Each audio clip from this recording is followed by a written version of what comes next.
congratulations. Well-deserved honor here.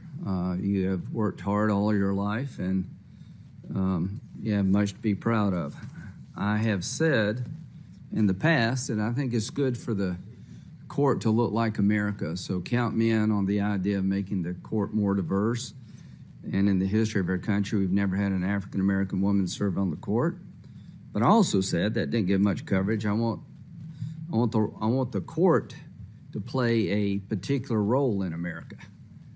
One is make it more look like the country, but also make it operate in the confines of the Constitution. That didn't get a lot of coverage. So the hearings are going to be challenging for you, informative for the public, and respectful by us.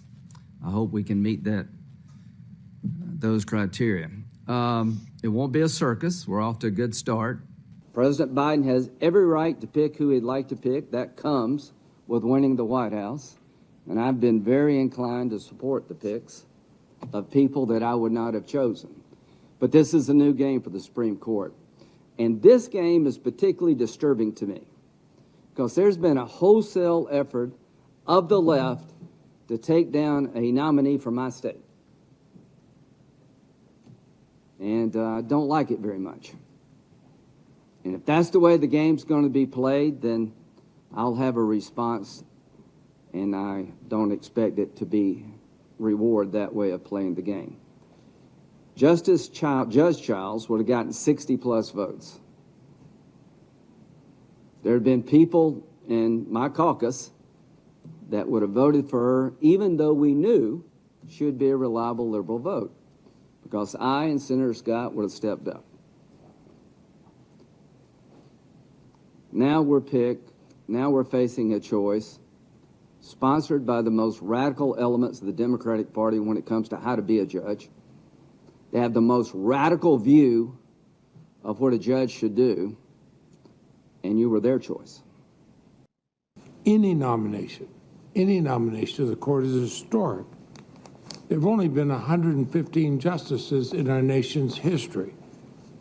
Judge Jackson's nomination, of course, is historic in more ways than one.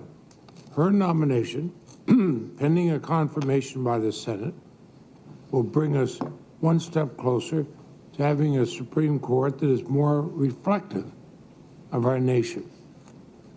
United States versus Stewart, the defendant there distributed scores of images of children suffering sexual abuse. The guidelines recommended 97 to 121 months in prison. The prosecutor recommended 97 months in prison. Judge Jackson gave him 57 months. What concerns me, and I've been very candid about this, is that in every case, in each of these 7, Judge Jackson handed down a lenient sentence that was below what the federal guidelines recommended and below what prosecutors requested. And so I think there's a lot to talk about there, and I look forward to talking about it. You're the first black woman, and it's long past time.